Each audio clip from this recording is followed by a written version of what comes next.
Bonjour à tous, j'espère que vous avez passé une bonne semaine. Oui? Il faisait presque chaud cette semaine. J'ai vu des étudiants d'élèves secondaires en t-shirt, en chandail, ils allaient à l'école tranquillement.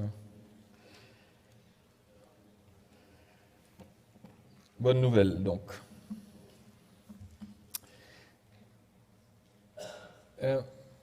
Je ne sais pas si vous avez remarqué, mais par certains côtés, il ne fait pas bon être un homme aujourd'hui en Occident. Vous avez remarqué? Peut-être pas. En particulier, messieurs, si vous êtes caucasien, en bonne santé, si vous avez un minimum de moyens, ou pire, si vous avez beaucoup de moyens. Dans certains milieux, dans certains cercles, vous allez être considéré comme le diable en personne. En fait, en 2022, je n'en ai pas entendu parler, mais au cours de mes recherches, j'ai découvert qu'il y avait un mot dièse, un hashtag qui circulait et qui s'intitulait « Kill all men ». Il faut tuer tous les hommes. Là, on n'en a pas parlé. Parce que si on avait fait un hashtag avec « Kill all women », là, ça aurait été l'apocalypse. Là, il y a des gens qui peuvent se permettre de dire, il faut tuer tous les hommes. Apparemment, les hommes, en particulier, encore une fois, les hommes caucasiens en bonne santé, d'un certain âge, qui ont des moyens, sont responsables de tous les malheurs du monde entier. Ce sont eux qui ont provoqué l'esclavage, ce sont eux qui provoquent les changements climatiques et la pollution. Les hommes sont responsables de tous les maux du monde. Et pourtant, si nous en croyons les statistiques, les personnes les plus susceptibles d'être placées sous médication, sous traitement médical pour comportement perturbateur, ce sont de jeunes hommes, des adolescents. Les personnes sur Terre les plus susceptibles de devenir des addicts à l'alcool, aux substances, à la pornographie, les personnes les plus susceptibles de se joindre à un gang, d'être impliquées dans des actes de violence, la plupart des gens qui sont sans domicile fixe, eh bien, ce sont des hommes.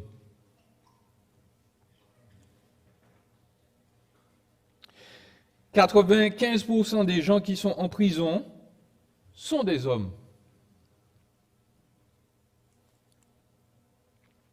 Au Royaume-Uni, pas au Québec, mais en Angleterre, la première cause de mort des hommes de moins de 50 ans, c'est le suicide.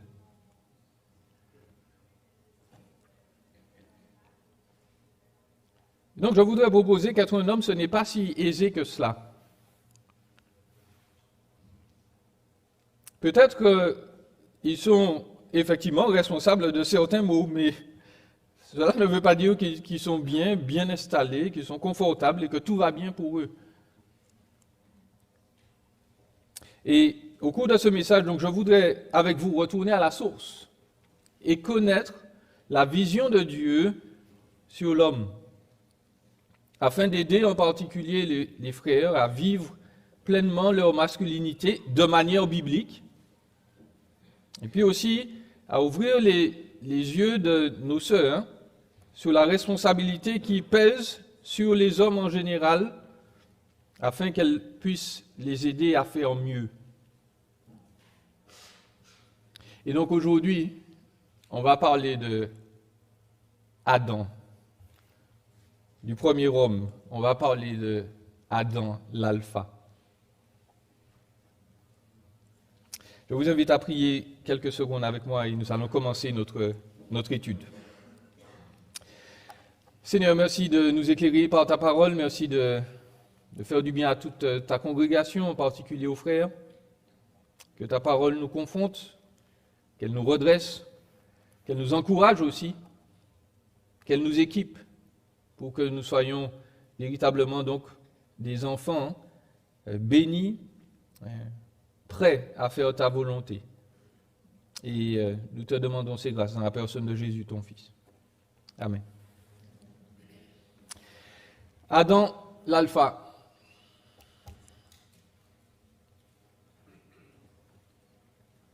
Je cherchais une image d'un gars musclé, mais je n'ai pas trouvé. On va voir quatre choses ce matin. On va voir l'identité d'Adam, on va voir l'échec d'Adam, on va voir le succès de Jésus, le nouvel Adam, et puis on va faire quelques applications. L'identité d'Adam, on va regarder quelques versets dans la Genèse, bien entendu. Mais pour commencer, je voudrais rappeler que Adam, c'est un personnage historique ou c'est une personne. Adam n'est pas un mythe. Je sais que peut-être que certains ici sont évolutionnistes mais théistes. Et donc je crois que c'est M. Blocher, le docteur Blocher, qui a conçu que Adam c'est le premier Homo sapiens. Tout ce que vous voulez, mais Adam, ce n'est pas un macaque.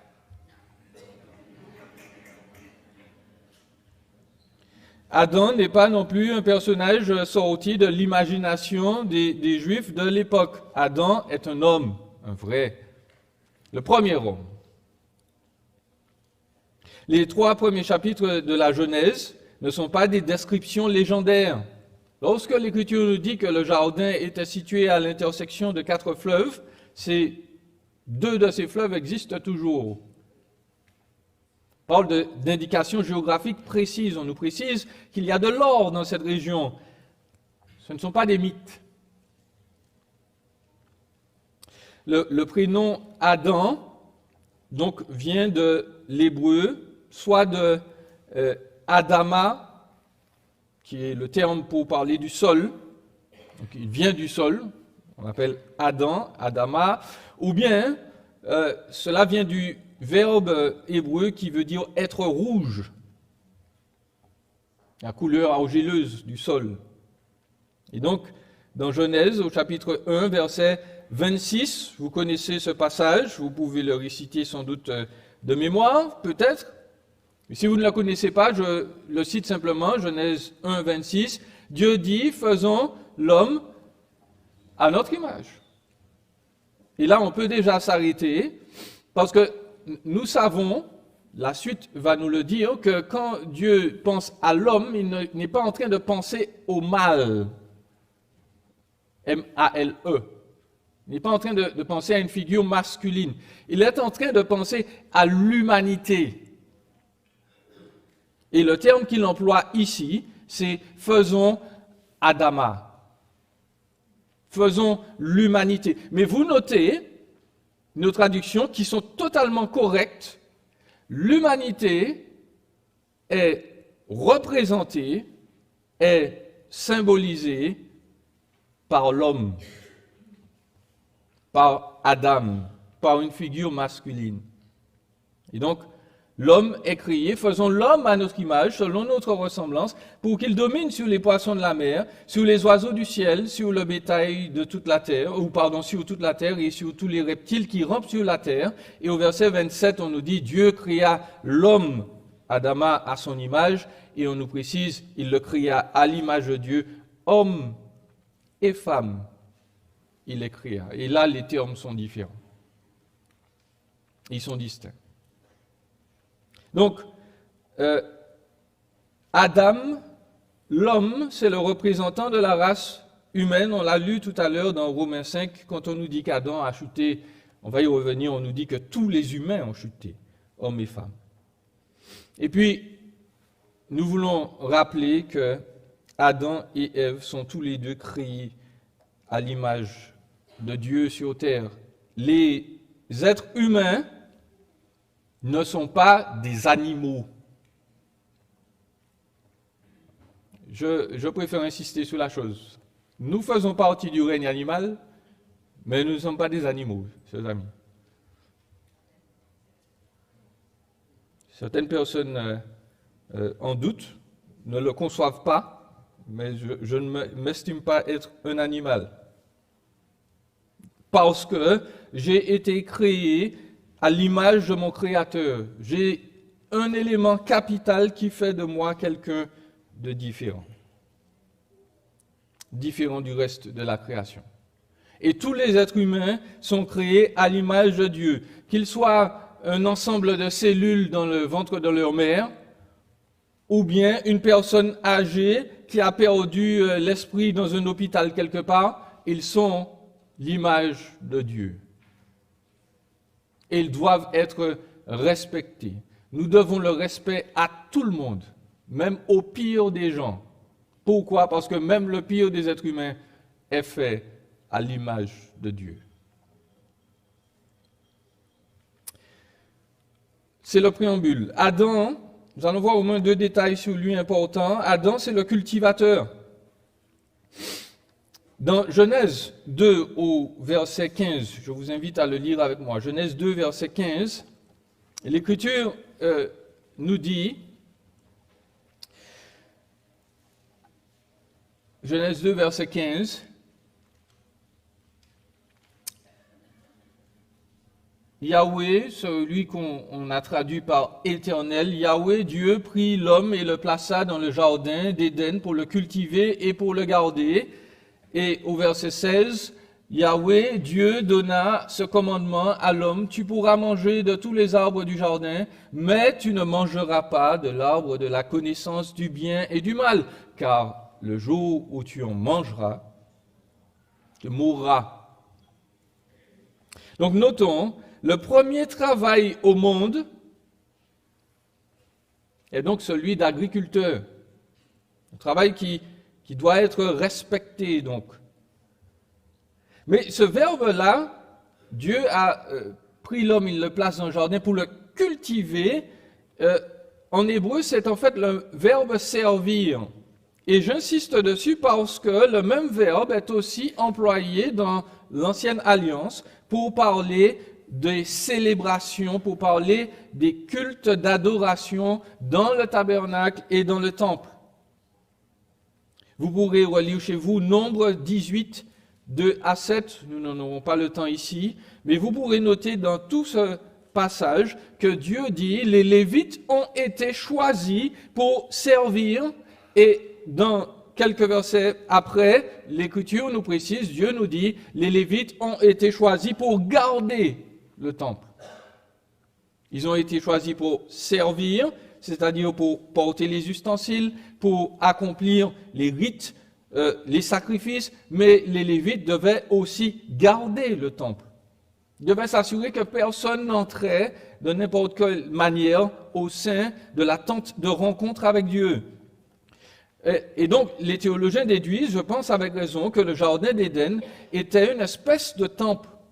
C'était un lieu d'adoration. Vous vous rappelez que, on va y arriver, lorsque Adam chute, il entend la voix de Dieu ou le bruit de Dieu qui vient, qui s'amène dans le jardin. Pourquoi? Parce que visiblement Adam et Ève avaient des relations régulières avec leur Créateur. Et donc, Adam, c'est un cultivateur, adorateur. Il sert, et vous notez qu'il sert par son travail. Et il n'y a pas de distinction dans l'Écriture entre un travail séculier et un travail spirituel. Lorsque nous allons travailler, nous allons adorer. Nous allons servir Dieu au sein de notre société. Notez aussi, lorsque l'Écriture dit que l'Éternel Dieu, Yahweh, a placé Adam dans le jardin pour le cultiver, notez que Adam doit le garder. Et donc, dès le départ, le Seigneur nous intime, nous précise déjà que le test va venir. Le test va venir. Si Adam doit garder le jardin, il doit le garder de quoi? Mais il doit le garder de l'ennemi qui viendra. Dieu n'est pas surpris par la chute. Il sait que Satan viendra et tentera de corrompre son œuvre.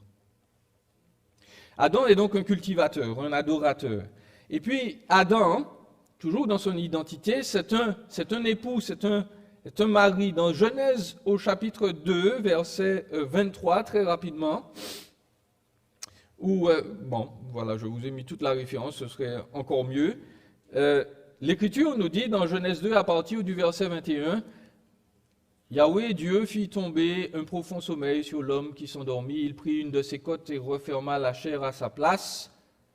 Yahweh Dieu forma une femme de la côte qu'il avait prise à l'homme et il l'amena vers l'homme. Et l'homme dit, cette fois, c'est l'os de mes os, la chair de ma chair. C'est elle qu'on appellera femme car elle a été prise de l'homme. C'est pourquoi l'homme quittera son père, sa mère, s'attachera à sa femme. Les deux deviendront une seule chair. L'homme et sa femme étaient tous les deux nus et ils n'en avaient pas honte. C'est Dieu qui donne sa mission à Adam, et vous notez qu'il reçoit sa mission avant de se marier. C'est un homme qui a des objectifs, qui est mature dans sa réflexion. Il ne peut cependant accomplir son mandat seul. L'Écriture ne nous a jamais déclaré que Adam était recroquevillé quelque part dans le jardin en train de pleurer « Je suis tout seul ». Non, c'est Dieu qui dit, qui déclare, l'homme, il ne faut pas qu'il soit seul. Il doit accomplir son mandat. Il a une mission à accomplir que je lui ai donnée et il ne va jamais y arriver seul. Et donc, Dieu crée la femme. Et la femme, c'est la cerise sur le sundae. Quand l'Écriture décrit la femme comme l'aide de son mari, je veux rappeler qu'il ne s'agit pas là d'un terme qui veut dire aide ménagère, aide culinaire, aide serpillière. Le mot aide là, c'est un terme militaire, utilisé 5 ou 6 fois dans l'Ancien Testament pour parler donc des personnes qui vont vous aider à faire la guerre. Mais surtout, les rares fois ou les fois où le terme est utilisé dans l'Ancien Testament, il est utilisé pour se référer à Dieu, mes amis. Donc la femme est au minimum un soldat super équipé envoyé par Dieu pour aider l'homme à faire son travail. Et au maximum, non pas qu'elle soit une déesse, la femme n'est pas divine, mais Dieu est en train de dire que moi, ce que je fais, dans mon action, dans mon aide pour l'humanité, eh bien, il y a quelqu'un qui est capable, entre guillemets, d'aider l'homme d'une manière, au moyen de la grâce divine, et cette personne, c'est une femme.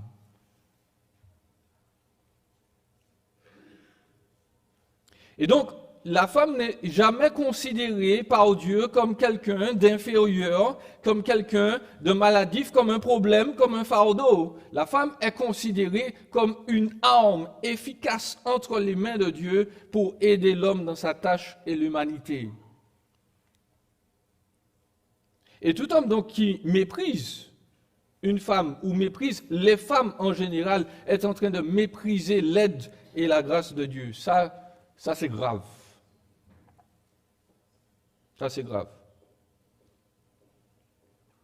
Et de toute façon, le passage que nous avons lu indique bien que Adam n'a pas considéré Ève comme quelqu'un d'inférieur ou quelqu'un simplement qui est là pour l'embêter. Quand il la voit, il réalise qu'elle est extraordinaire et dit « Woman !»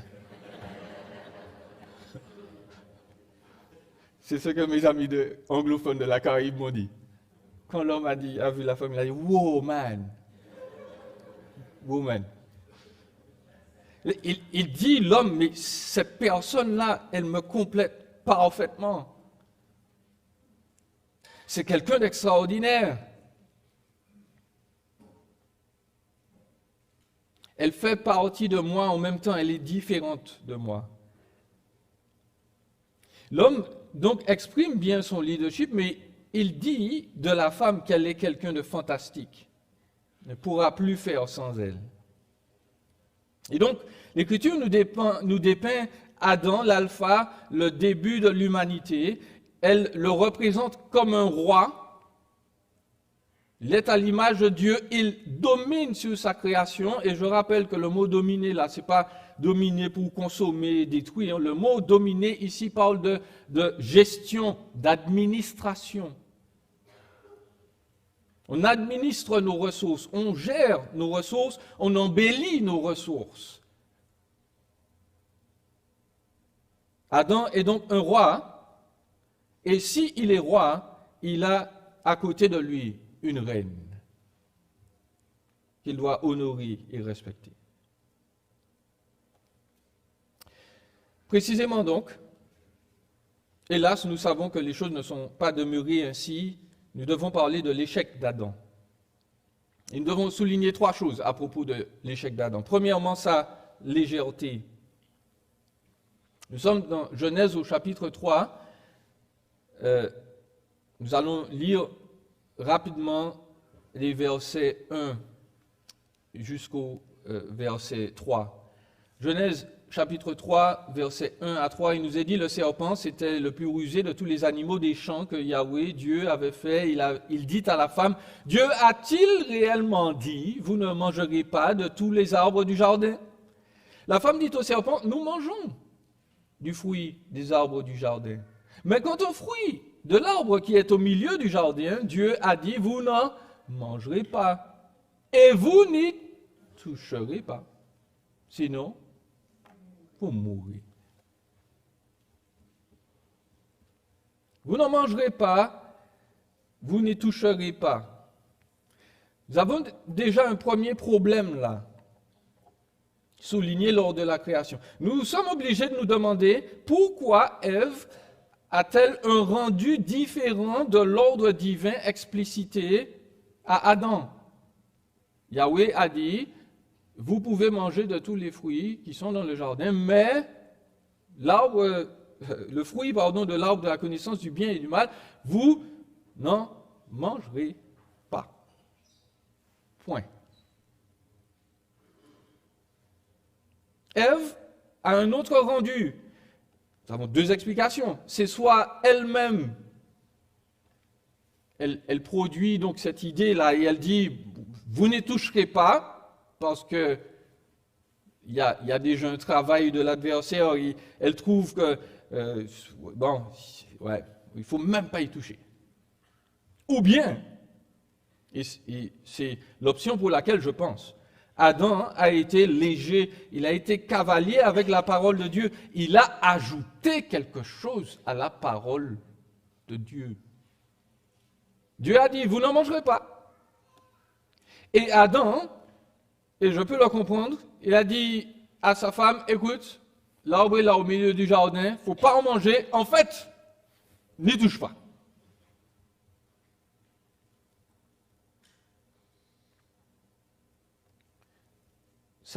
Sa conception de l'écriture a été presque pharisaïque. Les pharisiens ont fait des règles pour éviter aux Israélites de briser les règles. Et peut-être que là, il y a déjà un défaut, là, une faille dans la cuirasse, d'où l'avancée de l'adversaire. Adam était léger, il a été cavalier. Et puis, au verset 6, il nous faut noter la passivité d'Adam. La femme vit que l'arbre était bon à manger, agréable à la vue et propre à donner du discernement. Elle prit de son fruit et en mangea. Elle en donna aussi à son mari qui était avec elle. Cette semaine encore, dans mes recherches, j'ai lu un commentaire biblique qui disait que Satan a profité du fait que Ève était seule pour l'attaquer, lui suggérer de manger le fruit. Sauf que vous notez bien que l'Écriture nous a dit qu'elle n'était pas seule. La conversation a commencé et l'Écriture nous dit que Adam, ce n'est pas qu'il était au fin fond du jardin en train de cultiver des bananes ou je ne sais pas quoi. Et puis Satan a commencé son truc et puis il a entendu un bruit bizarre et puis elle va manger le fruit et puis elle en donne à son mari et il arrive et dit mais ah ok et puis non c'est pas comme ça que ça s'est passé du tout. Le tentateur s'approche, Ève est là, Adam est à côté d'elle et nous notons il ne dit rien. Au lieu d'interrompre la conversation avec le serpent, au lieu de se dire attends, il y a quelque chose qui ne va pas, Adam reste silencieux. Lorsqu'il voit Ève étendre sa main vers le fruit, il ne saisit pas son poignet pour lui dire arrête, qu'est-ce que tu fais? Même lorsqu'elle approche le fruit de sa bouche, il ne lui dit rien. Mon meilleur ami dit qu'il voulait juste vérifier si elle allait tomber raide mort avant de...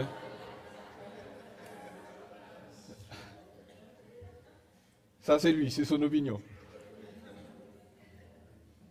Quoi qu'il en soit, Adam a été inactif dans son rôle de gardien du jardin et de gardien de son épouse.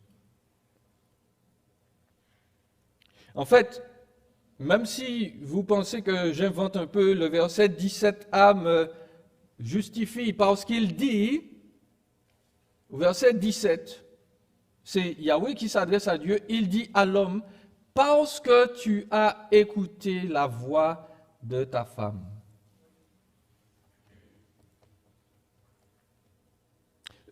Je le dis déjà en application. Messieurs,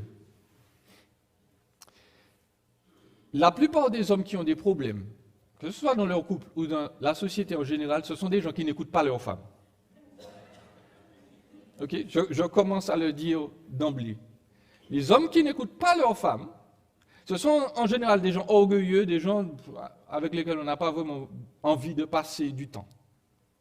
Je rappelle, la femme, c'est l'arme secrète de Dieu pour nous aider à réussir notre mission. Si on n'écoute pas notre femme, on est à côté de la plaque. Mais, revenons à notre texte. L'Écriture dit à Adam, dans ce cas-là, tu n'aurais pas dû l'écouter. Et en fait, l'expression hébraïque, elle est utilisée partout ailleurs dans l'Ancien Testament. Vous pourrez, à chaque fois que vous allez arriver à ce point-là où on va dire écouter la voix de quelqu'un, l'expression veut aussi dire obéir à quelqu'un. C'est pas seulement qu'Adam a écouté le conseil du serpent, parce que de toute façon, Ève ne lui a donné aucun conseil.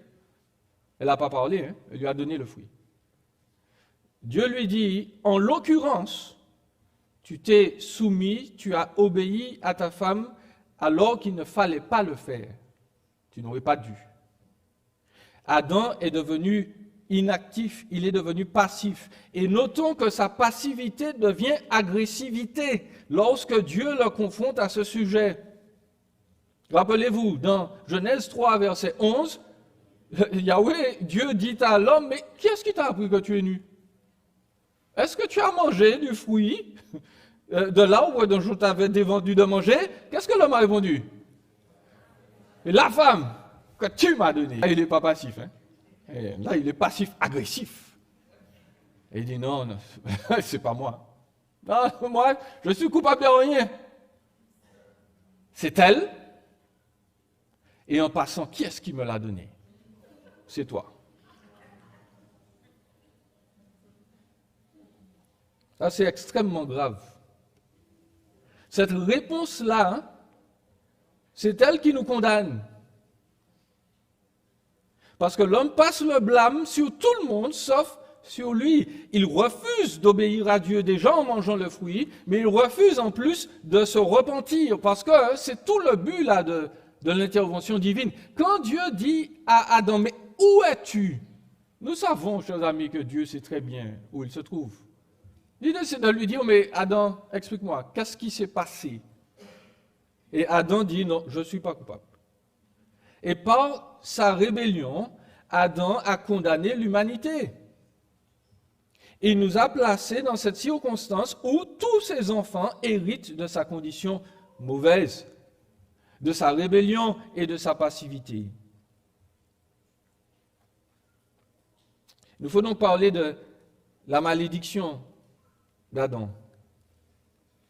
Dans Genèse 3, verset 17b, vous la connaissez, Dieu dit, « Le sol sera maudit à cause de toi, c'est avec peine que tu en tireras ta nourriture tous les jours de ta vie. Il te produira des chardons et des broussailles et tu mangeras l'herbe de la campagne. C'est à la sueur de ton visage que tu mangeras du pain, jusqu'à ce que tu retournes dans le sol d'où tu as été pris, car tu es poussière et tu retourneras à la poussière. » Notez que Dieu n'a pas maudit Adam directement, mais l'a maudit par ricochet. Pour la femme, il est intervenu directement pour lui dire, tu auras des difficultés dans tes relations avec ton mari, tu auras des difficultés dans l'une des choses qui est supposée te donner le plus de bienfaits dans la procréation. Directement.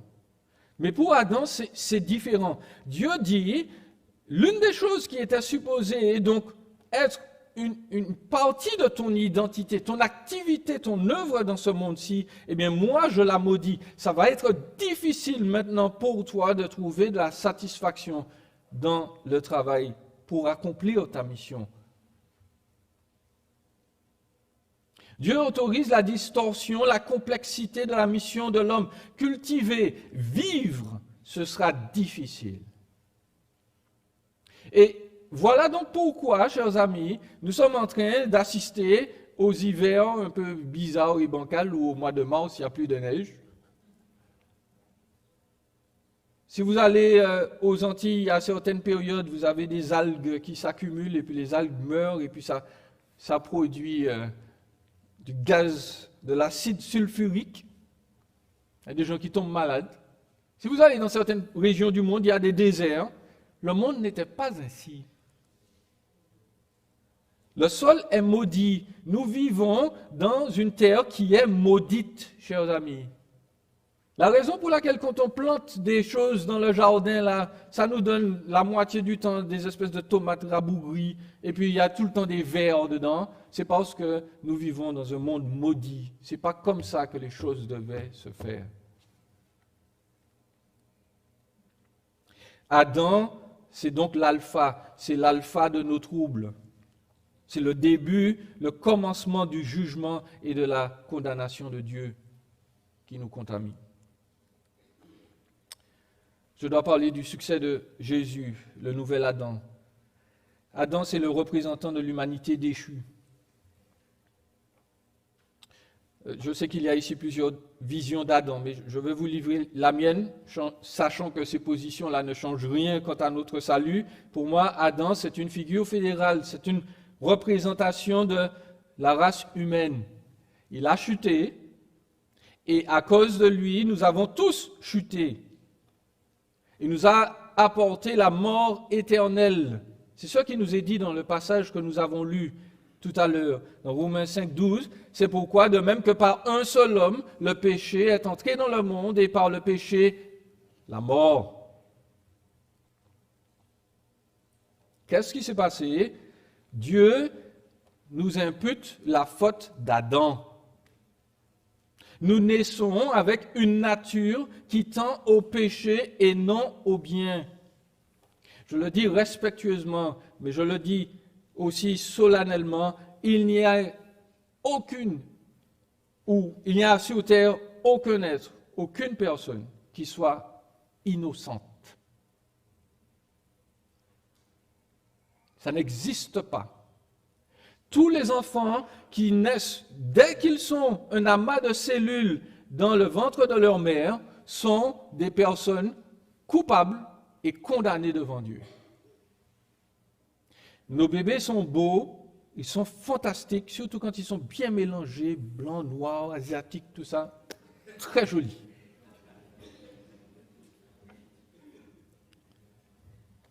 Ce sont des rebelles en devenir.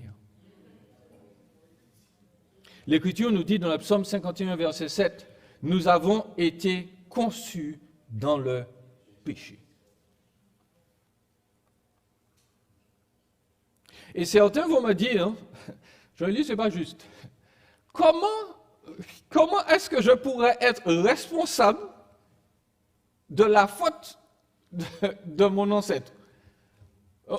C'est pas toi qui nous as dit d'ailleurs qu'on ne doit pas faire ça, on ne doit pas dire aux gens, tes ancêtres étaient des esclavagistes, donc tu me dois de l'argent, comme on essaie de faire maintenant. Je dis oui, absolument, il ne faut pas faire ça. Mais par rapport au péché, je veux dire une chose.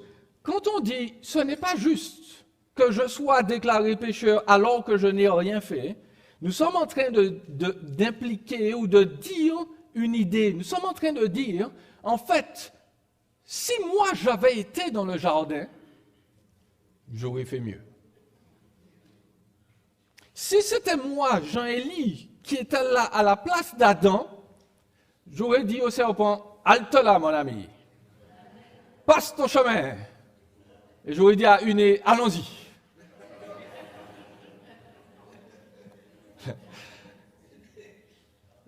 Lorsque nous contestons l'idée que nous sommes nés pécheurs à cause d'Adam, c'est ce qu'on dit à Dieu. On dit à Dieu, mais Adam, je suis désolé, mais il n'a pas fait la job. C'est moi, je veux faire la job. Et je veux rappeler courtement et simplement à tous les êtres humains, Adam était le meilleur d'entre nous. Adam était le seul homme, Ève était la seule femme qui marchait sur cette terre avant Jésus et qui était absolument moralement parfait. Il n'a jamais fait de mal, il n'a jamais dit mal, il n'a jamais pensé mal. C'était l'être humain, normalement, le plus parfait qu'on pouvait concevoir. C'était le meilleur d'entre nous. Et il a échoué. Si le meilleur d'entre nous a échoué, qu'est-ce qu'on laisse pour le reste? Le meilleur d'entre nous a échoué. Et donc, tout le reste ne fera pas mieux. Et c'est pour cela que nous sommes condamnés d'office. Parce que Dieu a donné le test au meilleur de la classe, et le meilleur de la classe a eu 0. Il n'a pas eu 50%, il n'a pas eu 30%, il a eu 0. Donc Dieu déclare le reste de la classe et le reste de l'humanité sont des gens rebelles qui vont perpétuellement échouer. Si le meilleur a fait aussi mauvais, les autres ne vont pas faire mieux. Et donc Adam, c'est l'alpha, c'est le commencement, le début de l'humanité, mais surtout le très mauvais début de l'humanité. Rapidement, il nous faut parler de Jésus. Jésus, c'est un Adam. C'est ce que le texte nous a dit là dans Romains au chapitre 5. Nous avons deux représentants. Nous avons Adam, celui qui a chuté, qui a transgressé la loi de Dieu, et puis nous en avons un deuxième, qui lui, au lieu de fauter, au lieu de chuter, lorsqu'il est testé, eh bien, il arrive à passer le test. Adam venait du sol, il était le cultivateur, adorateur. Jésus, son nom veut dire Yahweh sauve. Il était charpentier, maçon, pas simplement ébéniste. Jésus faisait des maisons. C'était un homme, contrairement à ce qu'on représente, qui n'avait pas du shampoing et du gel dans les cheveux. C'était pas un homme maigrichon qui pouvait à peine se tenir debout. Si le vent soufflait, il serait tombé. Il était charpentier maçon. C'était un métier physique difficile dans un climat semi-désertique. Jésus avait sa mission, il était Dieu. Mais il s'est soumis à son Père. Il a travaillé dur. Il s'est soumis à l'ancienne alliance pour nous sauver. Adam était un époux, il devait veiller, garder son foyer, il a échoué. Jésus, lui, ne s'est jamais marié, mais il a pourvu aux besoins de sa famille. Lorsque Joseph, son père, visiblement est mort, eh bien Jésus a dû reprendre l'entreprise familiale, ne serait-ce qu'un temps. Et puis Jésus dit de ses disciples qu'ils sont sa vraie famille. Dans Marc au chapitre 3, verset 31, il dit « Voici ma mère, voici mes frères ». Jésus, c'est l'homme parfait qui a toujours bien traité les femmes autour de lui. Il a pris soin de ses créatures. Adam a été tenté dans le jardin. Jésus a aussi été tenté en terre maudite dans le désert et puis dans le jardin de Gethsémani. Adam a échoué le test. Jésus a réussi le test. Satan lui a proposé le fruit. Satan lui dit pendant qu'il jeûne depuis 40 jours, change les pierres en pain. Et Jésus dit non. Non. Je préfère me nourrir de la parole de Dieu. Adam a été tenté dans le domaine de l'adoration. Dieu lui a dit, écoute, il faut que tu veilles sur le jardin, sur le temple que je t'ai créé. Adam a échoué. Satan dit à Jésus, adore-moi et je te donnerai le monde. Adam a échoué, il n'a pas gardé le temple. Jésus a été notre plus grand temple. Il s'est sanctifié pour nous. Il a réussi la mission. Jésus a triomphé de toutes ses tentations. Il s'est accroché à la parole de Dieu pour être fidèle. Il n'a pas écouté la voix du tentateur. Il ne s'est pas soumis à lui. Et pourtant, il a été maudit de notre malédiction, lui le juste pour les injustes, et sa perfection nous est donnée en crédit. Lorsque l'adversaire ou notre chair nous a poussés à mal faire, nous avons souvent chuté. Et pourtant, si nous avons mis notre foi dans la mort et la résurrection de Jésus pour nous, Dieu considère, tu as bien fait. Tu as réussi le test. Alors que nous disons à Dieu, mais non, mais j'ai échoué le test. Dieu dit, de quoi parles-tu? Jésus a réussi pour toi. Arrête de garder le nez fixé sur tes fautes. Sache que Jésus a réussi. Il a gagné pour toi si tu crois en lui. Si tu crois en lui. Parce que ça, c'est l'essentiel. Est-ce que tu as confiance que Jésus a vraiment existé, qu'il a vraiment fait ça pour toi? Si c'est le cas, Jésus dit, tu as réussi tous les tests. Jésus, c'est le meilleur de la classe. Il n'a pas seulement 100%, il a 1000%. Et tous ceux qui sont ses frères et sœurs obtiennent la même note que lui. Je me rappelle, j'étais à TBS en train de faire un cours sur Romains. Et puis on est arrivé à la doctrine de la justification. Mon professeur nous a dit, vous serez évalué la semaine prochaine. Révisez. On a révisé. On est arrivé dans la salle. Mon professeur nous a dit, tu as le choix. Soit tu fais ton devoir maintenant, et je vais te donner la note que tu auras, ou bien tu me crois quand je te dis que je te donne un A maintenant. J'ai regardé le monsieur, je me suis dit, hein? Il a bien vu que je n'avais pas compris. Il m'a dit, soit tu fais ton devoir et tu seras évalué sur ce que tu as fait, ou bien moi, je te dis que si tu me crois là maintenant, je te donne A.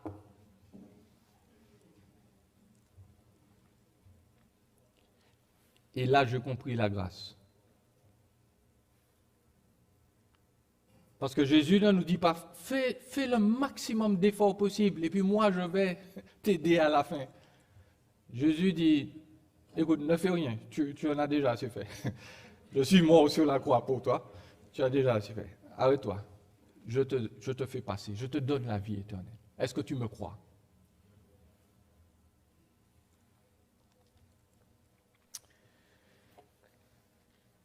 il nous faut faire quelques applications, chers amis.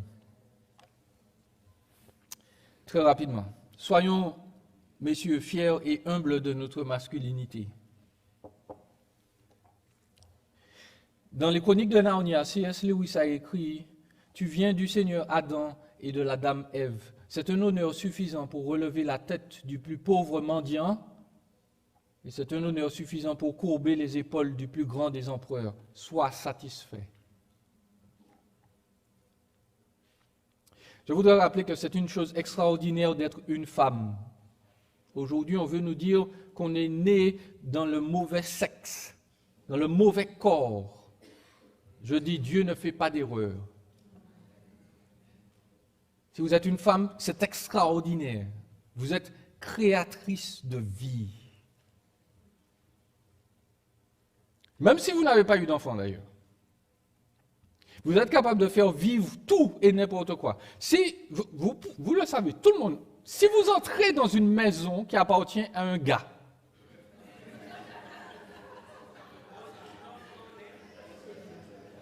vous entrez dans une maison qui appartient à une fille, la nuit et le jour.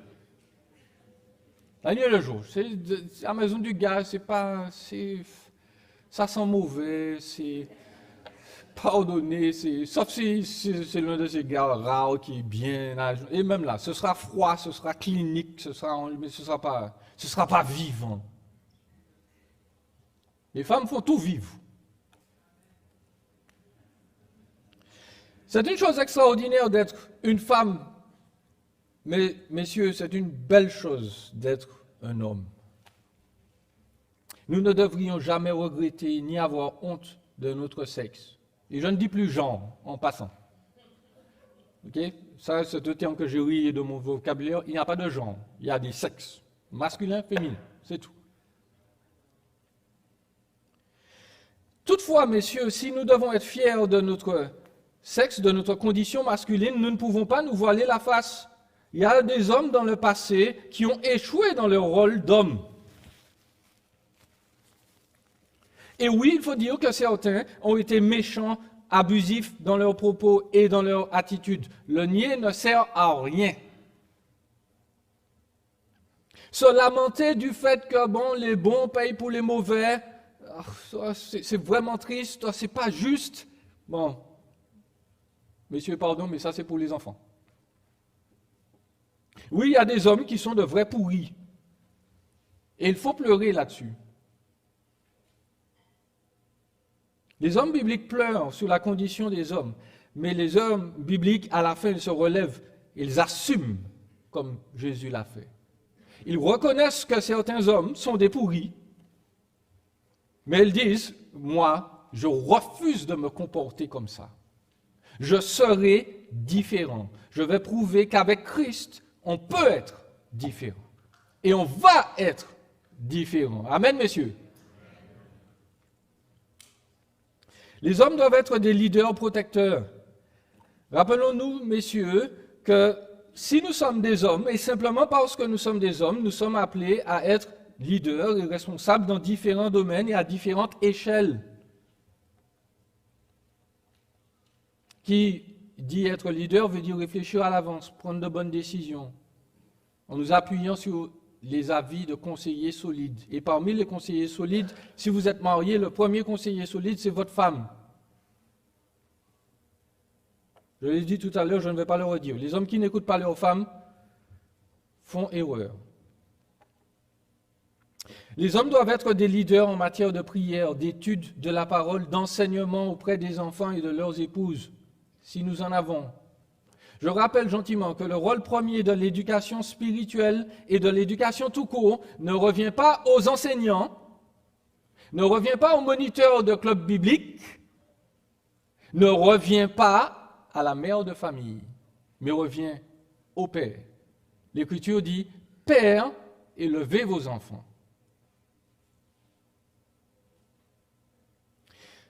L'Écriture nous dit que nous devons être des protecteurs, pas seulement des pourvoyeurs. Travailler, c'est un moyen de bénir son foyer, mais quand on rentre du travail, nous devons nous préparer à servir les autres. Nous devons poser les questions régulièrement. à notre épouse, à nos enfants, comment avez-vous passé la journée? Est-ce qu'il y a eu quelque chose de difficile? Comment est-ce que je peux prier pour toi? Est-ce qu'on raconte nous-mêmes nos journées? Ou bien est-ce que lorsqu'on nous pose la question, on dit « Comment ça s'est passé? » Bien. Non, il faut élaborer, messieurs. Et si ça s'est mal passé, vous pouvez dire vraiment pourquoi ça s'est mal passé. Quand nous prions, est-ce que nous prions pour nos épouses et nos enfants plus que pour tout le reste? Et pour les hommes célibataires, je ne vous oublie pas. Je note que la mission de protection et d'adoration a été donnée à Adam avant de rencontrer Ève. Et si moi je suis célibataire, donc Dieu me donne ce temps pour me préparer afin de devenir l'homme responsable que Christ attend que je sois. Est-ce que je me prépare à respecter les jeunes filles autour de moi par des propos, des attitudes gracieuses? Est-ce que je me prépare en étant un jeune homme qui gère convenablement son temps, son énergie? Aucune femme n'est attirée par un homme qui passe son temps à jouer. Je n'ai pas dit que les hommes ne doivent pas jouer, les hommes ont de gros jouets.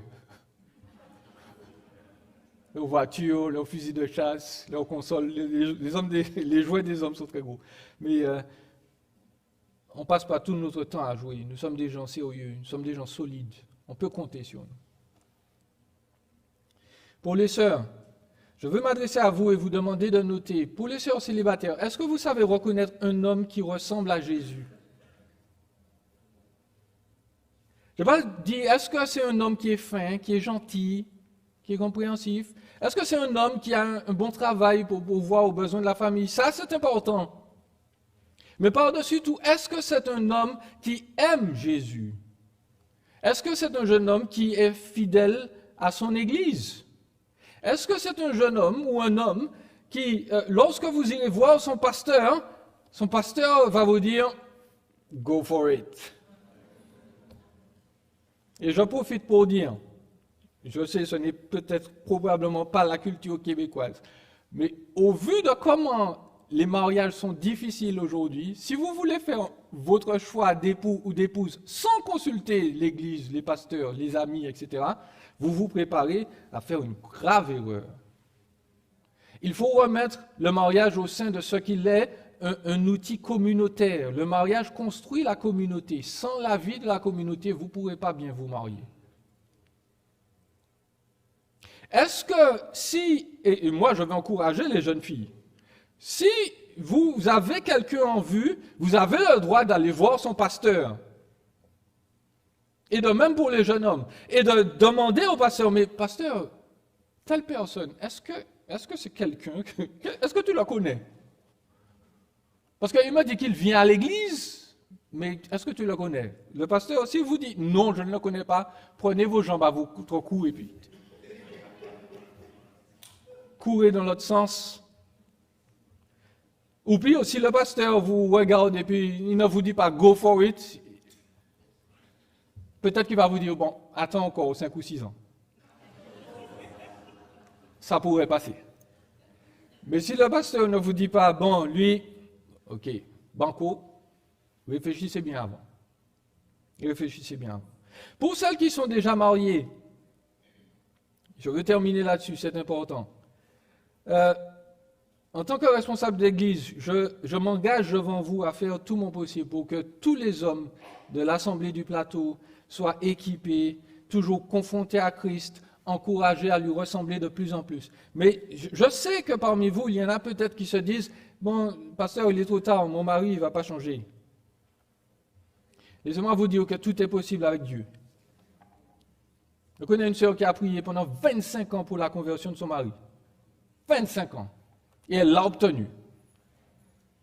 Son mari a changé.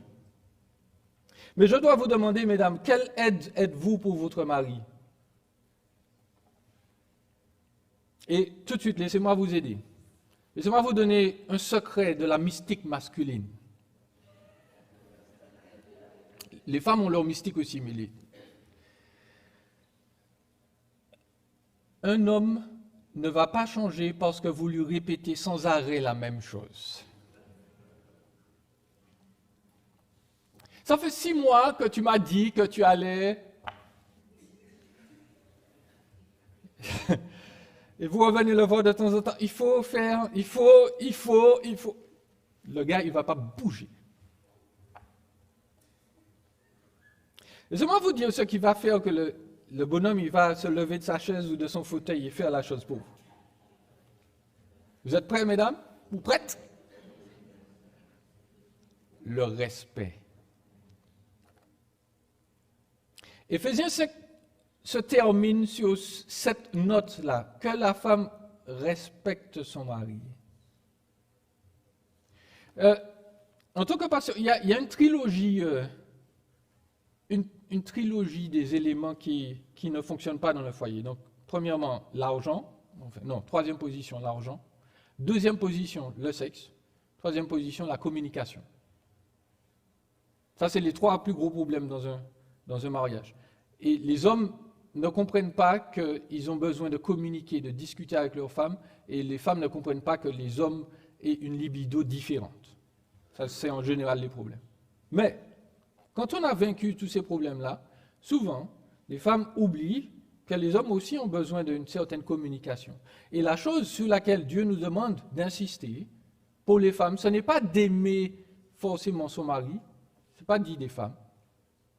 L'Écriture dit de respecter. L'idée, c'est de procurer de la révérence et de l'admiration pour. Quand un homme se sait admirer, quand il sait que sa femme pense, elle sait que ce n'est pas vrai, mais elle pense qu'il est Superman, soyons clairs, nous savons que ce n'est pas vrai. Mais elle pense dans sa tête, ce gars-là, il est extraordinaire. L'homme le sait. Il sait comment sa femme lui parle. Il sait quel langage elle utilise. Il sait comment elle le regarde. Et les hommes qui sont respectés agissent. Et je ne dis pas que c'est une excuse, messieurs, pour ne rien faire dans la maison. Mais je dis juste, mesdames, que souvent, les hommes n'ont pas envie de changer parce qu'ils se sentent rabaissés et humiliés aux yeux de leur épouse. Et ça, c'est pas normal. Et ça se voit dans la vie de tous les jours. Une femme... Pardon, je vous observe. Je ne citerai aucun nom. Mais j'entends comment les dames parlent à leur mari. Parce que parfois, vous n'avez pas l'impression. Mais moi, je sais. Je note.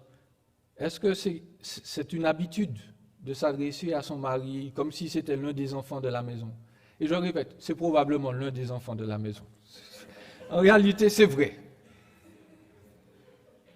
Mais les femmes qui font des efforts pour élever leur mari et les respecter, les hommes qui savent qu'ils sont les héros de leur épouse, ils vont faire des efforts pour changer.